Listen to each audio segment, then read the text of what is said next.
School जाती लड़कियों को अनपढ़ गवार लड़के रोज छेड़ते हैं। स्कूल की घंटी बजने के बाद जब वही लड़कियां उन्हीं गली मोहल्लों से वापस अपने घर को लौट रही होती हैं, तब यही मनचले लड़के उन पर पत्थर फेंकते हैं, कागज के चिट बनाकर उन पर फेंका करते हैं। लड़कियां एक दिन सहन करती है, 2 दिन सहन करती है, फिर लगातार इन हरकतों से वो तंग आ जाती हैं। फिर एक रोज यही लड़के कुछ कमेंट पास करना शुरू कर देते हैं। इसके बाद उन्हें लगता है कि लड़कियों को कुछ ना कुछ तोहफा दिया जाए। इसके बाद ये जो अनपढ़ गवार लड़के हैं, उन बच्चियों को बकायदा फोन हाथ में लाकर देते हैं कि तुम देर रात हमसे बातचीत क्या करना। स्कूल जाती जो लड़कियां हैं, माफ कीजिएगा जो बच्चियां हैं, उन्हें लगता है कि जो कीपैड वाला जो फोन है ये इनके पास गिफ्ट में कैसे आया। फिर भी डरते सहमते देर रात उन मंचलों से वो बातचीत करना शुरू करती हैं। बातचीत करने पे पता लगता है कि जो लड़के हैं दूसरे धर्म के हैं। फिर भी बातचीत का सिलसिला बंद नहीं होता। ये जो लड़के हैं ये कहते हैं कि हम तुम्हारे साथ दोस्ती करना चाहते हैं, चलो खा फिर क्या आते हैं और यहां तक कि घूम भी लेंगे।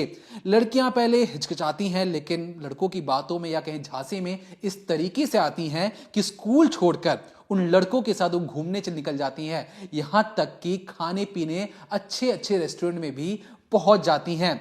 फिर एक रोज जब भरोसा उन लड़कियों से जीत लेते हैं यही लड़के, तो उन लड़कियों को एक कमरे में ले जाकर बंद कर देते हैं। कहते हैं कि कपड़े खोलो और तुम्हारे हम फोटोग्राफी और वीडियोग्राफी करेंगे।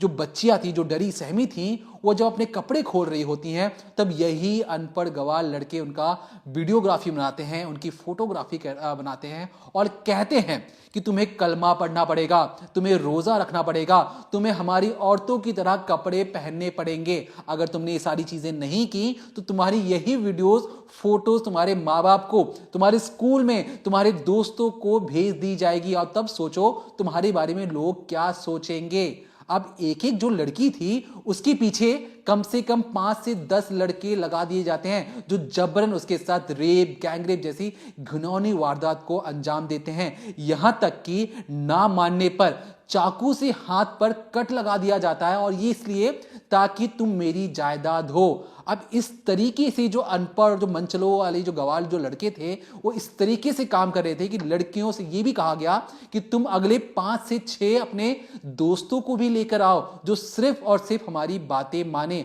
और बच्चियां जो थी डरी सहमी, ना अपने घर वालों को कुछ बता पा रही थी, ना स्कूल में कुछ बता पा रही थी। वो सिर्फ और सिर्फ इन लड़कों के कहने पर जो कह रहे थे वो फॉलो करते हुए जा रही थी, अपने दोस्तों से इन्हें मिलवा रही थी। और वो जो दोस्त थे, जो लड़के थे, वो जानबूझकर रोज उन लड़कियों के साथ गैंगरेप जैसी घिनौनी वारदात को अंजाम देते थे। खुलासा तब हुआ जब एक रोज माँ बाप ने कीपैड वाला जो छोटा फोन था लड़कियों के पास से बरामद किया और पूछा कि ये फोन बच्ची तुम्हारे पास कैसे आया। तब पहली बार बच्चियों ने अपना जब मुंह खोला तो घर वालों के पैरों तले जमीन खिसक गई और पता लगा इस पूरे कांड के पीछे जो पार्षद है, जो काउंसलर है, हकीम कुरैशी का नाम सामने आता है। और पता लगता है कि किस तरीके से इस मास्टरमाइंड ने कुछ लड़कों को ट्रेन किया और कहा कि बच्चियों से कलमा पढ़वाओ, उनसे रोजा रखवाओ, उन्हें खास तरह के कपड़े पहनने के लिए मोटिवेट करो, और सबके बदले ये पैसे उन्हें दिया करता था। तो जब ये सारी चीजें सामने आई, हम बकायदा फोटोग्राफ दिखाएंगे इस डिकोडिंग क्राइम के अंदर, नाम लेके बताएंगे उन लड़कों का जिन लड़कों ने इस पूरे इलाके में कुछ इस तरीके से छोटी बच्चियों के साथ उनका चीर हरण कर कर उनके साथ गैंग रेप जैसी घिनौनी वारदात को अंजाम दिया। तो ये जो पूरी वारदात है, जो पूरी ये खबर है, ये सामने आई है राजस्थान के विजयनगर से। यहाँ पर करीब 30 से 40 लड़कियों के साथ ऐसी वारदात को अंजाम दिया गया। छोटी छोटी बच्चियों को पहले बहलाया गया, फुसलाया गया, उनसे दोस्ती की गई, उनका भरोसा जीता गया, दूसरा नाम उन्हें बताया गया, फिर बताया गया कि हम किस धर्म से हैं। इसके बाद उन्हें कमरे में ले जाकर उनके कपड़े उतरवाए गए, उनके साथ गलत काम किया और यहाँ तक उन्हें धमकाया, डराया भी गया। लेकिन इनके पीछे लोग कौन है? तो आज हमारे पास उन सबकी तस्वीरें हैं, उन सबका नाम है और इस केस में जो जो इन्वॉल्व है उनके बारे में बताएंगे। मास्टरमाइंड जो पूर्व पार्षद हकीम कुरैशी है, उसके कारनामे भी आपको बताएंगे कि किस तरीके से उसने इस पूरे जो नेक्सस है, इस पूरे जाल को बुना और छोटी छोटी लड़कियों को स्कूल की फंसाता चला गया। सबसे पहले आप ये तस्वीर देखिए। तस्वीर उस वक्त की है जब इन आरोपियों को जेल में कोर्ट ले जाया जा रहा था सुनवाई के लिए। और उस वक्त देखिए कैसे पुलिस एक एक कर इनको बचा कर निकाल रही है, क्योंकि जो बाहर भीड़ खड़ी है वो इतने गुस्से में है, क्योंकि इन्होंने काम ही ऐसा किया है छोटी छोटी बच्चियों के साथ। तो भीड़ इतने गुस्से में है कि देखिए कैसे इन्हें मार रही है। भीड़ को ये लग रहा है, इस वक्त आप भीड़ की अगर मंशा समझें या उनकी मनोदशा समझें तो साफ समझ में आ रहा है कि भीड़ ये चाहती है कि इन आरोपियों को उनके हवाले कर दिया जाए। इनको जो सज़ा है, इनके साथ जो करना है, इनके साथ जो न्याय करना है वो भीड़ करेगी। तो इस तरीके से सारी चीज़ें समझ में आ रही हैं। अब ये जो लोग आपने अंदर जाते देखे, इनमें आखिर कौन कौन है, क्या क्या उनके नाम है और कैसे उन्होंने बच्चियों को फंसाया, कैसे ये नेक्सस काम करता है, ये जानना आज डिकोडिंग क्राइम में आपके लिए बेहद ज़रूरी है। क्योंकि आज जो वारदात राजस्थान के विजयनगर में इन बच्चियों के साथ हुई, वो कल को आपके आस पड़ोस में भी हो सकती है, कल को आपके किसी नज़दीकी किसी रिश्तेदार के साथ भी हो सकती है। इसलिए आपको आगाह करना हमारा फ़र्ज़ है और आपको इस खबर से, इस वारदात को समझने के बाद बेहद सतर्क रहना होगा। अपनी छोटी बच्चियों को, इवन बड़ी लड़कियों को भी समझाना होगा कि वो किसी के झांसे में ना आए। सबसे पहले मैं आपको एक तस्वीर दिखा रही हूँ। ये पूर्व पार्षद हकीम कुरैशी है जो इस पूरी वारदात का मास्टरमाइंड बताया जा रहा है। ये वही शख्स है जिसने एक पूरी गैंग बनाई। इसने अपने दिमाग में एक प्लान बनाया कि कैसे जो लड़कियां हैं उन्हें फंसाया जा सकता है और उन्हें ये उनसे कुछ अपने मन के काम कराए जा सकते हैं। ब्लैकमेलिंग, सेक्स स्कैंडल, इस तरीके की चीज़ें करवाई जा सकती हैं। तो जो हकीम कुरैशी है ये सबसे पहले कुछ लड़कों का इंतज़ाम करता है। इसके दिमाग में आता है कि क्यों ना कुछ ऐसा ब्लैकमेलिंग और ऐसा कुछ एक वारदात को अंजाम दिया जाए, गलत इरादे के ज़रिए ये सोचता है और पैसा कमाया जाए। तो उसी के चलते वो सोचता है कि इसके लिए उसे लड़कों की ज़रूरत पड़ेगी। इसलिए इसने अपने ही साथ के कुछ लड़कों को इकट्ठा किया जो ज़्यादा पढ़े लिखे नहीं हैं, जिनको ज़्यादा नॉलेज नहीं है, जो इसकी बातों में आसानी से आ जाते हैं और जो कुछ पैसे के चक्कर में इसके लिए काम करते हैं। अब इसमें मैं अगर आपको बताऊं तो ज़्यादा से ज़्यादा जो लोग हैं वो टेम्पो ड्राइवर हैं, वेल्डिंग वाले हैं, पेंटिंग करने वाले हैं, ऐसे लोग इनके साथ मिलते हैं। अब ये हकीम कुरैशी एक एक कर पहले लड़के इकट्ठा करता है अपने एरिया के जो इस तरीके का काम करते हैं। उनको बताता है कि आपको कुछ नहीं करना, मैं आपको भरपूर पैसा दूंगा, माला माल कर दूंगा, लेकिन तुमको छोटी छोटी बच्चियों को बहलाना है, उनका ब्रेन वॉश करना है, उनको फुसलाना है और लालच के बहाने उन्हें कुछ गिफ्ट दे दो, चाहे मोबाइल दे दो, कुछ ऐसी चीज़ दे दो जो उनकी पकड़ से बाहर हो, जो उनकी समझ से बाहर हो, जो उनके माँ बाप उन्हें ना दिला पाएँ और इससे वो तुम्हारी अच्छी दोस्त बन जाएंगी। दोस्त बनने के बाद तुम उन्हें बहला फुसला कर आगे का काम करवाओ, उनके साथ रेप करो, उनके गंदे वीडियोस बनाओ जिससे हम बेचकर पैसे कमाएंगे और साथ ही साथ उन्हें फोर्स करो ताकि वो कुछ ऐसे काम करें जो हमारे घर की महिलाएं करती हैं। अब हकीम कुरैशी ने यहाँ तक लड़कों को इकट्ठा किया। फिलहाल हकीम कुरैशी जो है मास्टरमाइंड में पुलिस की गिरफ्त में है। तो अब एक एक करके समझेंगे कि कैसे जो लड़के थे, जो बाकी लड़के हैं, वो एक एक करके इसमें शामिल होते गए और क्या क्या उन्हें काम सौंपा गया। सबसे पहले मैं नाम ले रही हूँ टेम्पो ड्राइवर आशिक का। ये जो टेम्पो ड्राइवर आशिक का है, इसने सबसे पहले हकीम कुरैशी के साथ मिलकर पहली लड़की फंसाई है। जो पूरा ब्लैकमेलिंग कांड है, इसमें पहली जो लड़की है वो हकीम कुरैशी के कहने पर आशिक जो टेम्पो ड्राइवर है इसने फंसाई थी। ये दरअसल मोहम्मद मंसूरी विजयनगर मतलब उनका बेटा है और विजयनगर का ही रहने वाला है।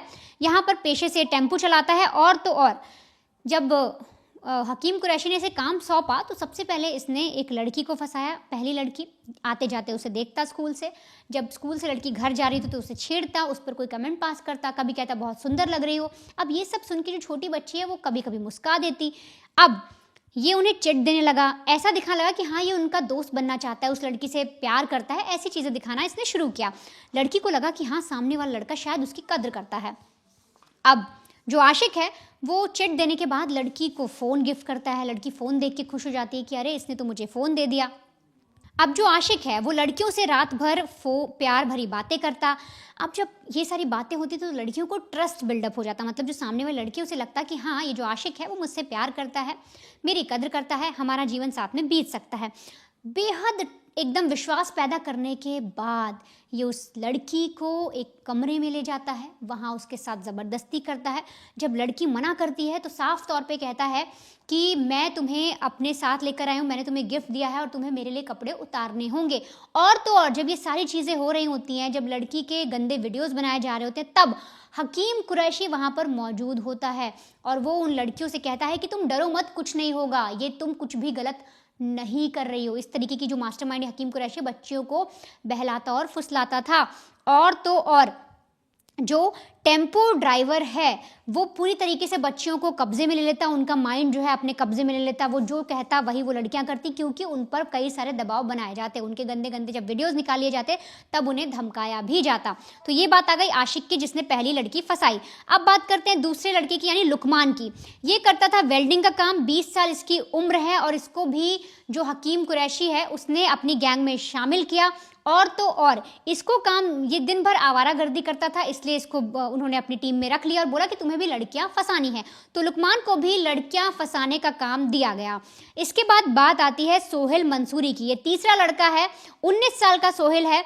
इसको काम दिया गया था कि जब भी कोई लड़की ज़्यादा नखरे करे, ज़्यादा भागने की कोशिश करे, किसी को कुछ बताने की कोशिश करे, तो तुम उसे धमकाओगे।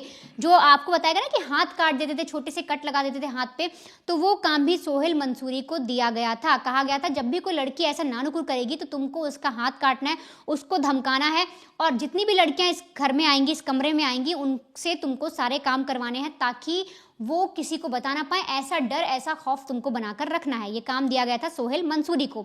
इसके बाद आता है रेहान का। रेहान के पास जो काम दिया गया था वो ये था कि स्कूल में जो लड़कियां जा रही है उनके नंबर और उनके फोटो इकट्ठा करो, ताकि हम जो सामने आपको किसी को बेचना है, या फिर आप जिन लड़कियों के लिए को पसंद करना चाहते हो या जिन लड़कियों से काम करवाना चाहते हो उसकी तस्वीर तो आपको मिले। जैसे कि जो रेहान था वो जाकर स्कूल से लड़कियों के नंबर निकालता, उनकी तस्वीरें लेता, वो तस्वीरें आशिक को देता। आशिक को अपना टारगेट पता लगता कि अच्छा अब मुझे इस लड़की को टारगेट करना है, अब इसको टारगेट करना है। तो ये काम दिया गया था रेहान को। रेहान के बाद एक लड़का और आता है अफराज। इसको काम दिया गया था कि तुमको लड़कियों को सारी चीज़ें सिखानी है कि रोज़ा कैसे पढ़ना है, कलमा क्या होता है, और साथ ही साथ कपड़े कैसे पहनने हैं, कैसे रहना है, कैसा बर्ताव करना है। ये सारी चीज़ें अफराज को बताई गई थी और अफराज इस तरीके से काम करता था। तो अभी तक जो मैंने आपको नाम बताए, कुल मिलाकर ये 5-6 नाम हो गए, उसमें मास्टरमाइंड हो गया। तो इस तरीके से पूरा नेक्सस काम कर रहा था। एक एक शख्स को एक एक रिस्पॉन्सिबिलिटी सौंपी गई थी। लेकिन अभी 2 लोग ऐसे और हैं जिन्हें और भी कुछ काम दिए गए थे जो फ़ोन के ज़रिए होते थे। इसके अलावा कितने लोग और इसमें शामिल हैं उनका भी जिक्र है। तो साथ ही साथ अब एक एक करके आप समझिए कि इन लड़कों के अलावा और भी कौन लोग शामिल थे और आखिर पुलिस उन तक पहुंची कैसे। देखिए, जो वनिता ने आपको बहुत सारी चीज़ें समझाएं कि किस तरीके से ये पूरा गैंग एक गिरोह की तरह काम करता था। अब जैसा कि मैंने आपको शुरुआत में बताया, ये जो गैंग है इसमें ज़्यादातर तो कम पढ़े लिखे लोग या अनपढ़ और गंवार लोग हैं, लेकिन इसमें कुछ खास लड़कों को भी रखा गया था जो बहुत ज़्यादा पढ़े लिखे थे, या कहें कम से कम 8वीं 10वीं तक उन्होंने पढ़ाई की थी। इसमें नाम आता है करीम खान का, जो सिर्फ और सिर्फ लड़कियों से अश्लील चैटिंग क्या करता। मतलब साफ था कि एक लड़का होगा जो आवारागर्दी करेगा, एक लड़का होगा जो टेम्पो में बैठकर लड़कियों पर चिट फेंकेगा, उन्हें कमेंट पास करेगा, एक लड़का होगा जो उन्हें फोन देगा, एक लड़का होगा जो उन्हें घर तक लेकर आएगा या उस कमरे तक लेके आएगा, और एक लड़का होगा जो देर रात हर रोज लड़कियों से अश्लील चैटिंग करेगा, और वो कई लड़कियों से एक साथ चैटिंग का काम करता था। इसका नाम है करीम खान। करीम खान 20 साल का लड़का है ये, और ये खुद भी टेम्पो चलाता है। दिन में टेम्पो चलाता है, रात में अश्लील चैटिंग करता है। लेकिन अब बात है कि ये जो लड़के हैं, ये जो गैंग है, ये कौन सी जगह पर लड़कियों को लेकर जाता है। तो श्रवण जाट, ये इस कैफे में, इसी का कैफे है। इस कैफे में लड़कियों को एक खास जगह पर, या कहें खास कंप्यूटर के पास में ले जाकर बैठाया जाता है, उनसे वहां पर अश्लील हरकतें करवाई जाती हैं और बाकायदा ऊपर से कैमरा लगाकर हर एक चीज की रिकॉर्डिंग की जाती है। अब आप समझ चुके होंगे कि ये गैंग किस तरीके से काम कर रहा है। यहां तक कि इस गैंग में हर एक चीज, कम से कम ये जो कैफे है ये 200 रुपए हर घंटे के हिसाब से चार्ज करता था, और बाकायदा एक सीक्रेट प्लेस अपने ही कैफे के अंदर, जो साइबर कैफे होता है उसी के अंदर एक सीक्रेट जो सेफ था वहां पर ले जाकर एक कमरा सौंप देता है। अब बात यहां पे डरावनी क्यों हो जाती है। जिस तरीके से मैंने बताया कि लड़कियों को जब विद्रोह करती थी, लड़कियां जब विद्रोह करती थी कि हम बाहर जाके सारी चीजें बता देंगे, तब ये जो अफराज है, अफराज जो नाम का जो शख्स है, ये इसकी उम्र भी 20-21 साल की है, लेकिन ये लड़कियों का हाथ पकड़ता। उन हाथ पकड़ने के बाद उनके हाथ में चाकू से कट लगाना शुरू कर देता और कहता कि अगर जरा सी भी इस बात की भनक बाहर लगी बेटा तो इस बात से याद रखना कि तुम्हारे घर वाले नहीं रहेंगे, तुम नहीं रहोगी, बस तुम्हें सिर्फ कुछ करना नहीं है, बस हमारी बातें माननी है, तुम हमारी गुलाम बन चुकी हो, तुम चाह कर भी इस दलदल से बाहर नहीं आ सकती। लेकिन इस दलदल में रहते हुए भी तुम्हें अपने सारे दोस्तों को हमसे मिलवाना होगा, यहां तक कि उन सबसे यह कहना होगा कि हमारे साथ दोस्ती करो। दोस्ती करने में तुम्हारा ही फायदा है, तुम्हें घूमने फिरने को मिलेगा, तुम्हें खाने पीने को मिलेगा, बस करना कुछ नहीं है, तुम्हें अपना धर्म बदल लेना है और इस बात की भनक तुम्हें अपने माँ बाप तक को भी नहीं बतानी है। अब जो बच्चियां हैं वो डरी हैं, सहमी हैं, कहाँ तो स्कूल में अपने साइंस पढ़ने के लिए जा रही थी, अपनी मैथमेटिक्स पढ़ने के लिए जा रही थी, कहाँ उनकी पूरी दुनिया ही उजाड़ दी जाती है इस खास गैंग के द्वारा और सिर्फ अपने खास मकसद के लिए। ये पूरा गिरोह कुछ इस तरीके से काम कर रहा था कि हर एक गैंग के मेंबर को पता था कि उसे क्या काम करना है। किसी को चैटिंग करने नहीं आती तो कुछ दूसरा लड़का उसे चैटिंग कर लेगा, किसी को सिर्फ धमकाने भर का काम दिया गया था, किसी को सिर्फ ये काम दिया गया था कि कहीं लड़कियों ने अपना मुंह खोला तो कहीं इस पूरे गैंग का भांडाफोड़ ना हो जाए। तो इस पर भी नजर रखने के लिए लड़के तैनात कर दिए गए थे। और ये लड़के कौन हैं?